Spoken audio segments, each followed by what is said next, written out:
האם אפשר לשלוט בעסק שלכם? התשובה שלי חד משמעית כן. אם אתם מרגישים שאתם עדיין לא שולטים בעסק שלכם, הנה ההזדמנות שלכם. הצטרפו עכשיו לאתגר החדש שאני פותחת ותנצלו את השנה הזו. כל הדבר המטורף הזה ללא עלות. האתגר יהיו לנו 9 משימות וסיכום בלייב שאנחנו נתכנס כולנו.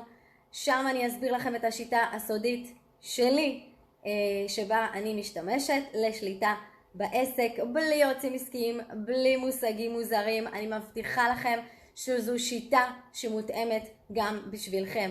הולך להיות לנו באתגר. באתגר אתם תפגשו אותי ואת השיטות שלי, תקבלו בונוסים וטיפים, וכמובן לב ליבו של האתגר הוא משימות יומיומיות שאתם תקבלו ממני כדי לקחת את השליטה על העסק שלכם בידיים. כל הדבר המטורף הזה ללא עלות. למי אתם מחכים? הצטרפו עכשיו.